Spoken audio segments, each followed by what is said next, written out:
Hello and welcome to the latest episode of the Metal Pack Pod, brought to you by the Metal Packager. Thank you to all of you who've listened to our latest episode with Michael Mapes of Trivium. We had some great feedback on the episode, so appreciate the kind words. Today we have a very special guest, as Dan Abramowicz, Executive Vice President of Technology and Regulatory Affairs at Crown Holdings, joins us.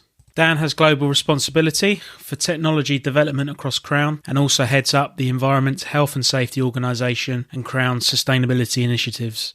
We talked to Dan about innovating during the pandemic, how Dan has been able to keep his team fresh despite the treadmill Zoom calls, and his thoughts on the ongoing growth in the metal packaging sector. I hope you enjoy the episode.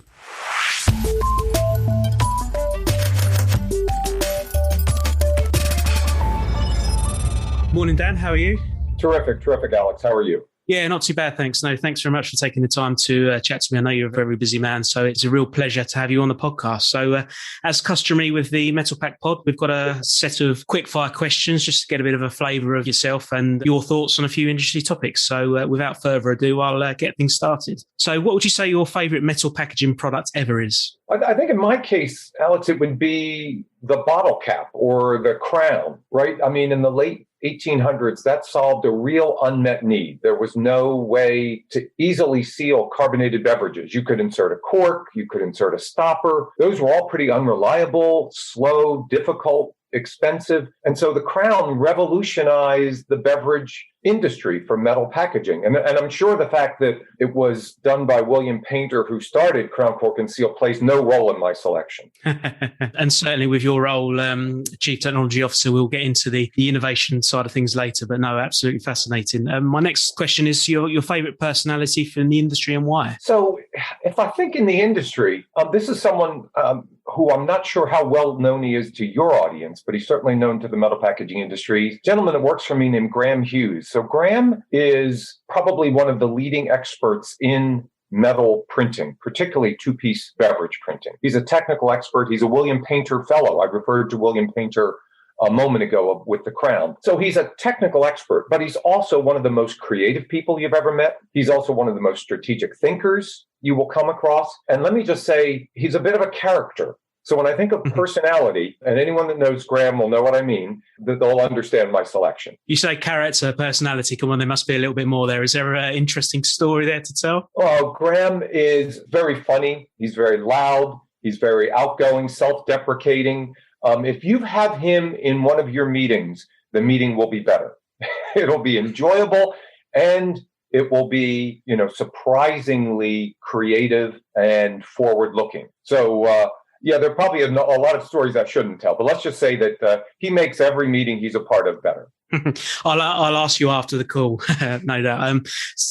That leads us nicely onto, it sounds like we could do with him in the mound of Zoom calls that we seem to have as a result of the pandemic that we've seen. So I'm just curious your views on the working arrangements. Do you prefer the way things are now with less travel, or do you prefer the things before when there's plenty of travel involved, but lots of times on planes, that sort of thing? Well, there's no doubt, right, that we're traveling less, and that's been a huge efficiency. And so I think after the pandemic, we won't be traveling the way that we were, and we can talk about some of the technologies that may help to make that even more feasible. I think we'll be doing these kinds of remote interactions more and more frequently, but I am still a big proponent of the value of being together. And so I think we lose something as an industry, and I think particularly Crown. I'm proud of how we've managed this. I think we've managed to keep up our developments, but I still think there's a value to being together physically. And so I think we'll do more of the things we're doing now, but it won't be exactly the same way it is today. No, that's interesting. Also, your proudest achievement in the industry? When I think about the metal packaging industry, unless you go all the way back to the food can and Napoleon, I think I'd put my vote on the two-piece beverage can, the aluminum beverage can developed by Coors in the late 60s, early 70s. That was really a technological marvel, an impressive piece of work that they did. And it spawned a huge change in the industry, right? Because it made standardization and volume so much more economical. And, that's why there are 350 billion beverage cans produced annually. It's really being driven off a lot of that innovation. So it'd be tough to come up with one that's had a bigger impact. Okay, and there's something that we will no doubt touch upon shortly, but the biggest challenge for the industry moving forward into this year and beyond. Well, we're in an industry, big volumes, right? We manufacture at scale, but those industries have by and large been relatively steady, maybe even slightly declining over decades. Well, that's not true right now. We're seeing really significant growth, particularly in beverage cans. How do we grow but not over leverage ourselves? The industry did that once before, particularly in China, back in the 1880s, mid 1980s, 1990s, and it had some, pretty negative impacts on the industry. So how do we manage that growth effectively? I think that's a real important challenge for the industry. And the last one, metal packaging innovation you're most excited about? Well, so here's an innovation that doesn't exist yet. I'm excited for an affordable, high-speed digital beverage can printer. Printers, they work at incredible speeds, 2,300 cans per minute, and they do one thing and they do it extremely well. But they weren't designed for flexibility. We've come up with things like our accents technology, which enable us to put some variable content on some parts of a can, and maybe a printer could produce 12 designs at the same time, or 24 designs. But the market is looking for more customization. And so I think when that happens, that'll be a game changer in this industry, maybe another kind of a revolutionary change. And so that's the innovation I'm most excited about, but I haven't seen it yet. Do you think it's inevitable though? Because you see with digital printing within the industry, you're certainly seeing it on the small to medium sized volume levels because of growth in the craft beer sector, and also now with canned wine and hard seltzers as well. So do you see it on the high volume? So yeah, digital printing's happening, certainly. And there are a handful of entrees into the marketplace, but they are relatively slow. They're perfect for things like you've just described, the craft beer market, providing that flexibility. So they've got a really good home and they're going to be successful and effective. But for it to have the kind of game-changing impact I'm talking about on the industry, it's going to have to be at a scale and a speed and a cost that's at a different position than they are today. And finally, do you see that as a good few years down the line? Because the industry is, as we know, very conservative in its approach because of the high volume involved. So do you see this as are we another generation away from that step, would you say? No, I don't think it's as far as people think. Maybe by the end of this year, there'll be some noise about some pretty promising developments. Oh, interesting.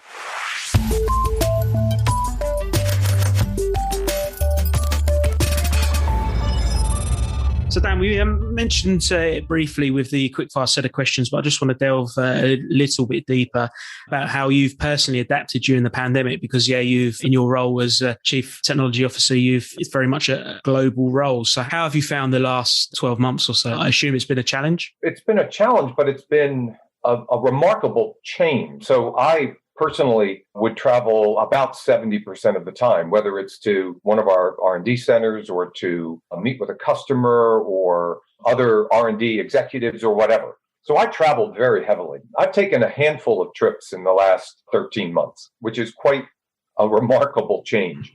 So working from home, you can see I'm here in one of my bedrooms, my fancy home office. We go into the office about one day a week just to make sure we're not missing mail or taking care of a few details, but working from home most of that time. Virtual staff meetings, virtual meetings with my team. We have something we call our all hands meeting. So we're doing all of these things virtually, our project reviews, our risk reviews, all of these things are happening virtually. So that's been a huge change for me, certainly. Since you're talking about personally, I actually got married during the pandemic. Congratulations. And that was an interesting experience in and of itself. My wife and I were originally planning to get married on June 12th, and then things went crazy. And so we rescheduled everything to October 9th, and then it looked like things weren't going to get better in time. So then we just eloped in the middle of August. There were two people at our wedding, our videographer and our photographer. So it was quite a remarkable situation. My wife convinced me we have a reception in our house where we were the only ones there. It was quite an amazing experience. So on a personal level, some pretty significant changes as well. But it shows how you just need to roll with the times, right? We have had to adapt more under this circumstance than any other, I think. And I'm proud of the way my organization has done that, how they've accomplished that. They've really been very clever and innovative in terms of how do we manage this situation as effectively as possible. I mean, we really only have 25% occupancy, maybe 50% occupancy in our labs during this time period. But the people have worked together really effectively. Sue, I'm heading into the office today. Do you need me to do something? Check on something that's running in the lab, or, so a lot of cooperation that way. We've been doing things like using remote glasses to support our trials. We typically go to plant sites when we're trialing a new technology. Maybe we're lightweighting a particular can, maybe we're running some new seam dimension, whatever it might be. And so what we've been doing is sending these glasses ahead. Someone in the plant puts them on, and they've got augmented reality with them, so you can direct them, so you can see what you need to see and support those trials remotely. Those kinds of tools have been remarkably effective. And I won't say we haven't skipped a beat. There's certainly some reduction in efficiency, but I've been impressed by how much we've been able to get done in spite of the limited travel and other limited interaction. No, it's excellent. And congratulations for COVID wedding. I mean, you are right. I think adaptability and just rolling with what life throws at you, I think is very much the best way. I mean, something you mentioned there about you and your team having multiple calls and discussing innovations virtually. I mean, I've heard in sort of various sort of business journals and other podcasts as well, where they mention that we're losing that almost the water cooler moments where people, just those sporadic light bulb moments where people can have that conversation and ideas go from there. So has that been a danger, or is that something that you feel like you've missed out as a team? So that's something that we constantly have to address. And I don't think it's just from this event. I remember when we closed the smoking room in the Wantage Technical Center about 15 years ago. What a huge impact that had, because that turned out to be the place where people would chat and you'd talk about what was happening, right? So how do you get that informal kind of interaction? In some cases, some of the teams have done this pretty well. They might meet for 15 minutes, at the start and at the end of the week, just to chat about a few kind of general things.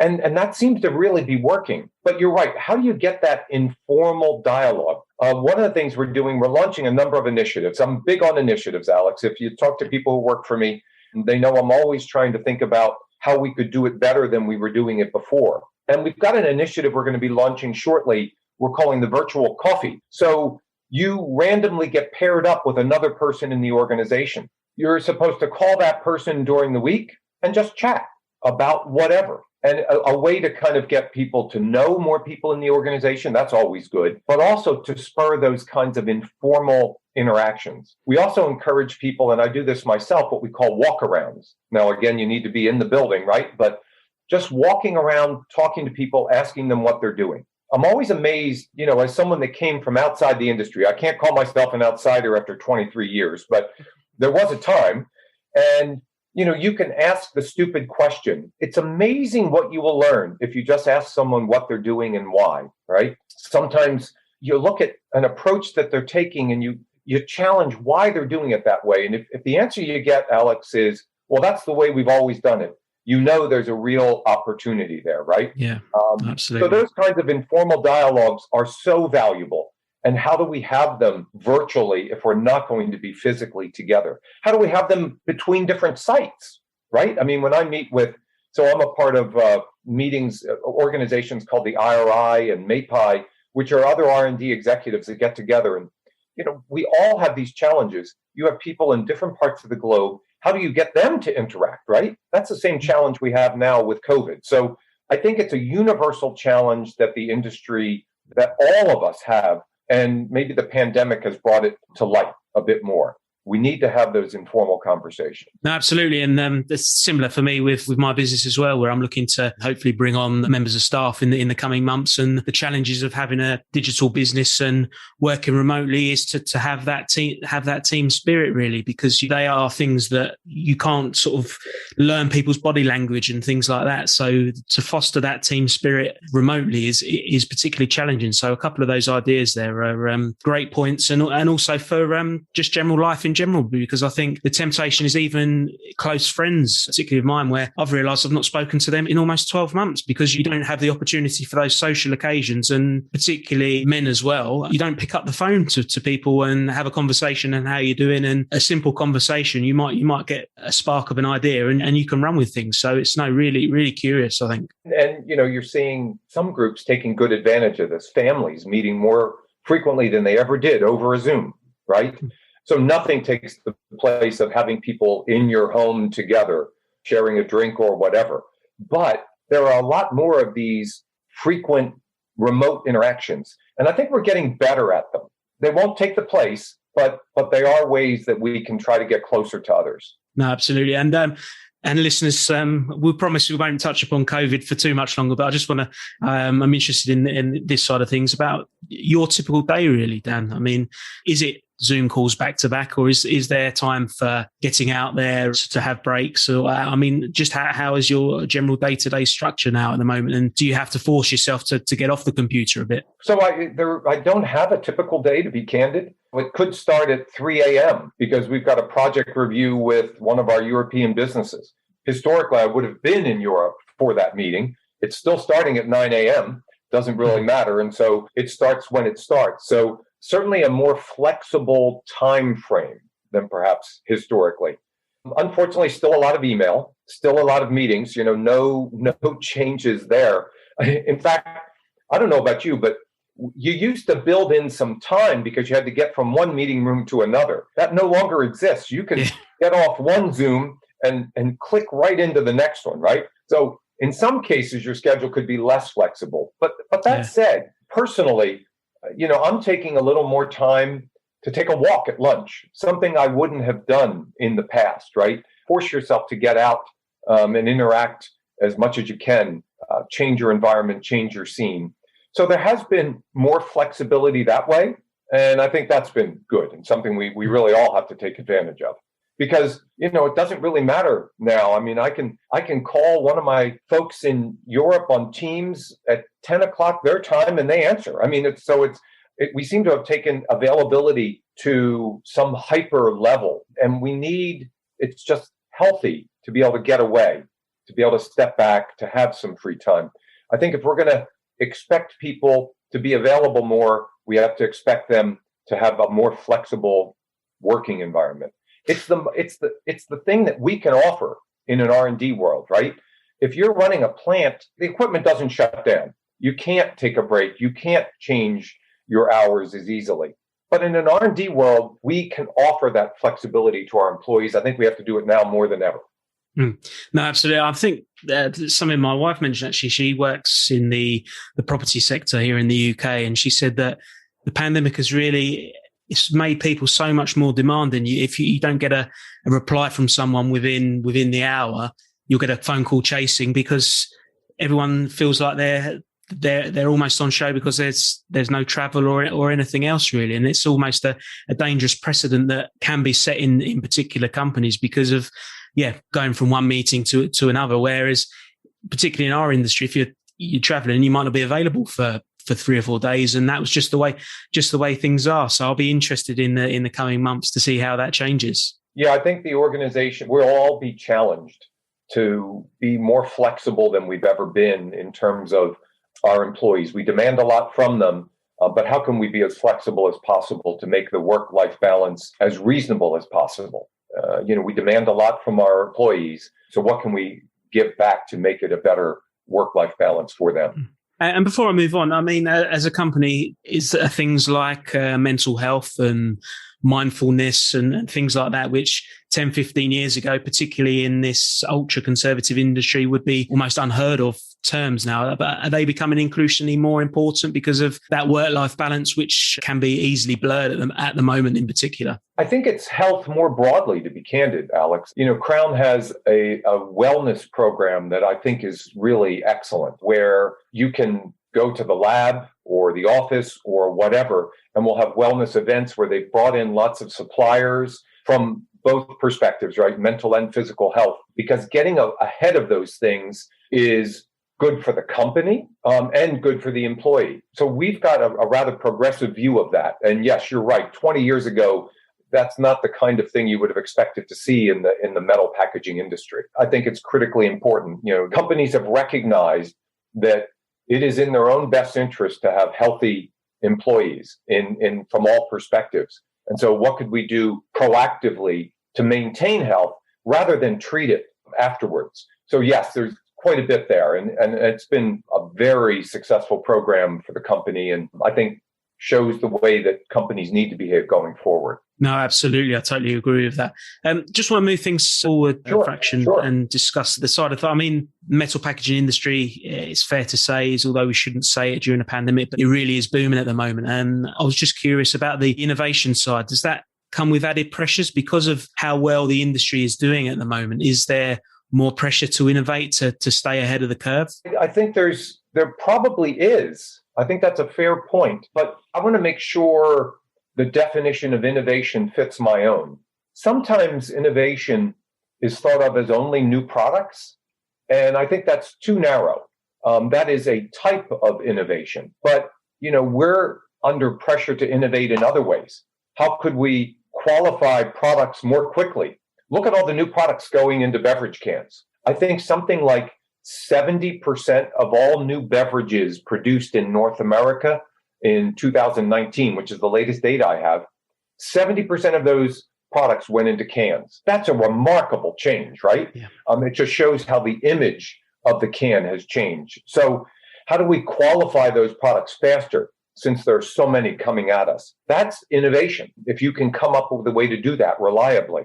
How can we expand production in addition to building a new plant? Okay, we can build new plants, and that's happening, right? Particularly in North America. But what else could we do? Is there something we could do with spoilage or efficiency that would help us to get kind of low capital, increased volume? That's very innovative, very challenging, and very effective. Well, we need to reduce costs.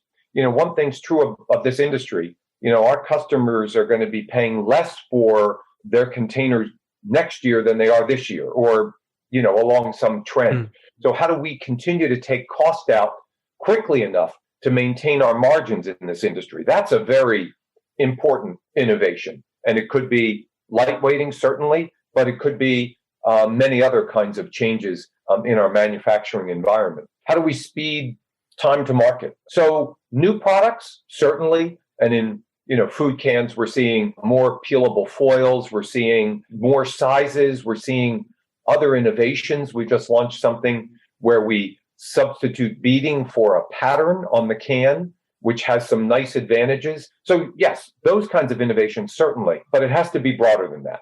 No, absolutely. And talking about the boom, is it purely COVID thing, or is it the ongoing sustainability drive that we've seen during the last few years? I'm just interested on your take on things and why the industry is so successful at the moment. Yeah, so I think it's a confluence of several factors, to be candid. So yes, COVID has played a role, but that hasn't always been positive.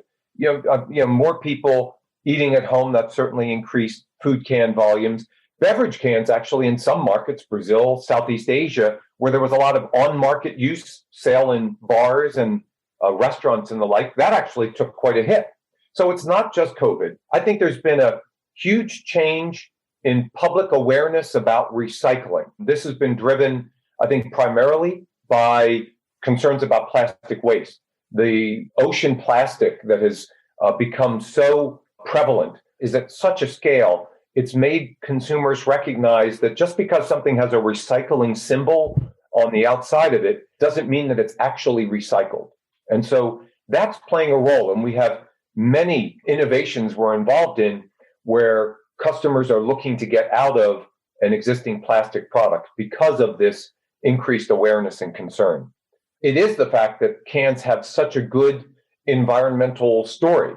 Back in the 60s, 70s, people thought cans were very sustainable, although that wasn't a term back then, but very environmentally friendly, easy to recycle. And then as an industry, we kind of rested on our laurels a bit, and consumers forgot that. So we've really gotten much more proactive. And now they recognize that, cans are being recycled. They're not only recyclable, they are recycled. and recycled at high levels. We're talking about 70, 80% recycling rates. Those drive recycled content.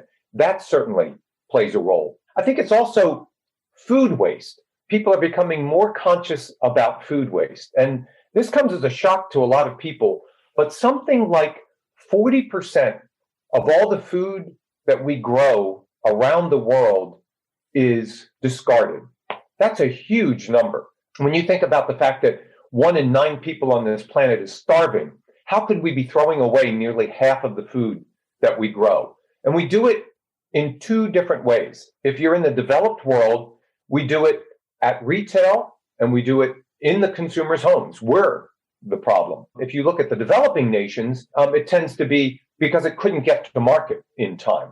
But either way, the numbers are striking and on the order of 40 to 50%. So how do we reduce food waste? Well, metal packaging with long shelf lives, ambient storage conditions is a great way to reduce food waste. We've done some work with the University of Delaware that actually quantifies that consumers throw away less food if it's in cans versus fresh or frozen.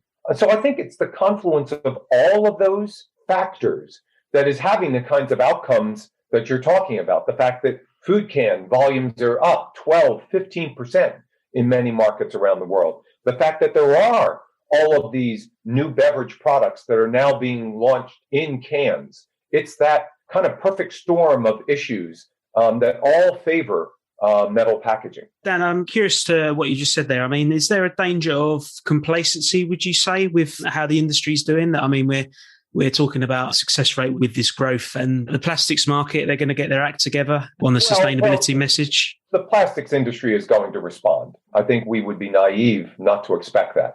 And, let's face it, water bottles, still water, those packages are almost like balloons today. They're so thin. The container provides no structural performance, really. So that is such a low-cost package. We can't be naive and expect that part of the industry is going to move to cans. And as I said, the plastics industry is going to look for non-hydrocarbon sources of starting materials. And there's some interesting work being done on pyrolysis of waste or mixed recycled plastic or things like that. So they're going to respond. But I think we've been able to help change the image of the metal package in consumers' minds. And that's going to have some lasting benefit.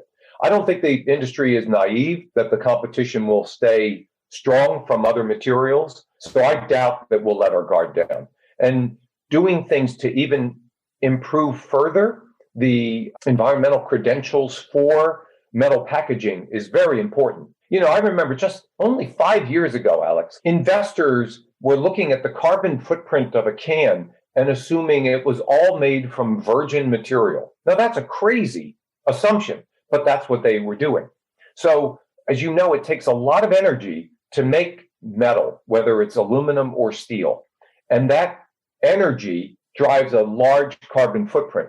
We reduce that by having a high recycled content in our packages. It's only 5% of the energy to produce new aluminum from recycled aluminum and 25% for steel. So huge sustainability carbon footprint advantages to increasing recycled content. And I think there's where we have to remain diligent. The plastics industry is going to find ways to improve the recycling of plastic containers. And how do we continue to increase recycling of metal containers to get that recycled content even higher to drive our carbon footprint even more positively? Do you think it's worth innovating even further in the industry with our marketing message? So a few things that I've thought of, like celebrity endorsements, TV advertising campaigns, which can be difficult for the industry because particularly brand owner side, the likes of Coca-Cola, for instance, aren't going to tie themselves into a particular packaging format. So is it up to the likes of Crown, Ball, for instance, to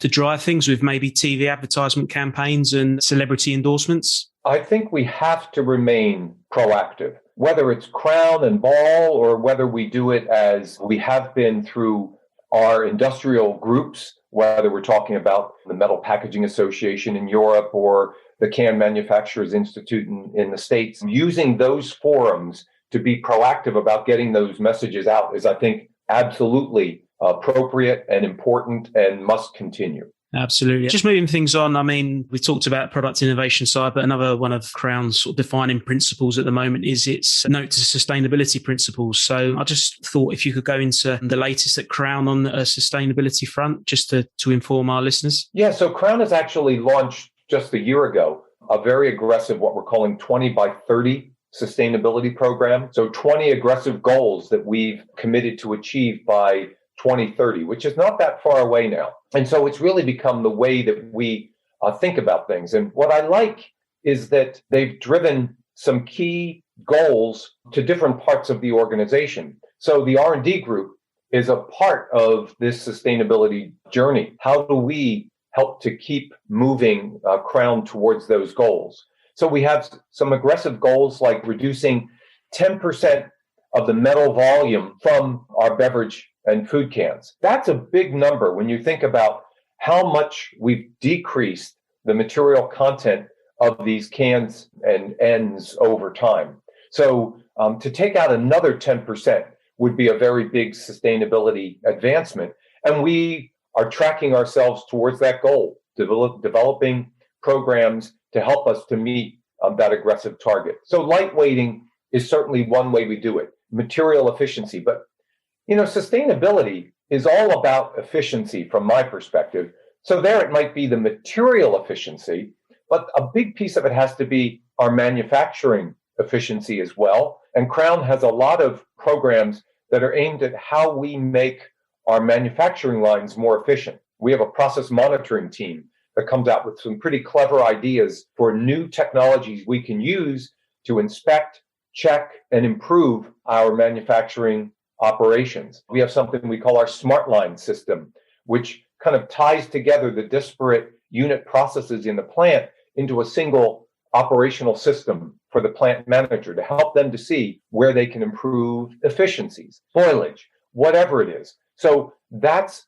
a big piece of it, those efficiencies. But I think another piece of it has to be this idea of further driving down the carbon footprint of our container by increasing recycling rates. We can't forget about that one as well. In fact, there's probably little we could do to improve the sustainability of metal packaging than by increasing recycling rates. I always say that, yes, we're going to work to reduce the amount of water that we use to make our cans and reduce the amount of energy that we use to make those cans. And that's all good and important, and we're going to do it. But it's dwarfed by the benefits we could gain just from increasing recycling rates. No, I agree. And it does seem like the industry is being particularly ambitious because you see the likes of Metal Packaging Europe and European Aluminium recently coming out with their 100% recycling rates for beverage cans in Europe. So it does show there are some strong statements being put out there, but it just does show that the industry is very keen on getting that message out there. So no, it's really good to see. And I just want to... It's possible because countries like Brazil have rates that are nearly 100%.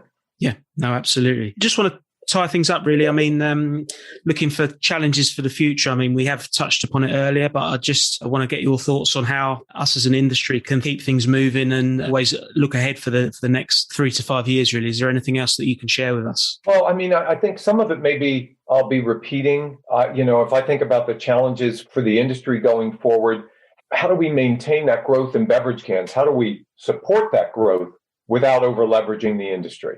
How do we lock in those gains in food can volumes, right? I mean, we're enjoying increases that the industry hasn't experienced in many decades. So what can we do now that we have consumers using more canned food at home? How do we lock that in? And so whatever we can do to change perceptions, to be proactive about messaging, I think is important. And I think this idea of food waste is an untapped resource, if I can use it that way. Whenever I've spoken about food waste, and I've done it in a number of forums with customers, at conferences, it really resonates with people. And metal packaging has a great story to tell about how you can use metal packaging to reduce food waste. So there's an opportunity that I think is yet to be seized by the industry. And then, as I said, how do we drive those ever higher recycling rates? The competition isn't standing still. I talked about the fact that, there are a lot of big players in the plastics industry. They've got large investments. They're not going to sit still. We can't sit still as an industry either. So what can we do to drive those recycling rates even further? So I think that's a very important goal for this industry. I'm glad to see trade associations like the one you referenced in Europe who have ambitious goals, but now how do we realize those? Absolutely. And that's a strong rallying call for the industry. So, no, thanks very much for your time, Dan. Really appreciate it. And I look forward to speaking to you soon. Alex, it's a pleasure. Good luck. And as we climb out of this pandemic, I think there's a lot of optimism in society right now, whether it's because of the impressive results the vaccine is having or the rebound we're starting to see in industry. Crown's done a great job of maintaining supply through this incredibly challenging period. So there's reason for optimism. And I look forward to maybe having a conversation with you in person in the near future. Let's hope that's not too long away. So thank you very much. Take care.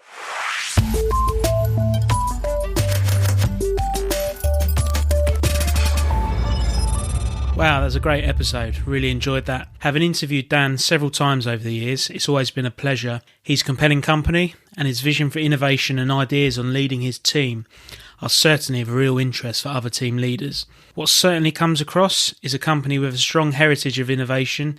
Indeed, the company's history of William Painter and the Crown Cork means it's in Crown's DNA, and Dan is continuing that mantle to this day. After we recorded this podcast, we learnt of the new acquisition with KPS Capital Partners, having signed a definitive agreement to acquire the EMEA food and consumer packaging business of Crown. With a record of solid investment, it's likely that KPS will bring a fresh wave of innovative practices to this side of Crown's business. We will watch these developments with interest. Thank you for listening, and we'll be back with a new episode very soon.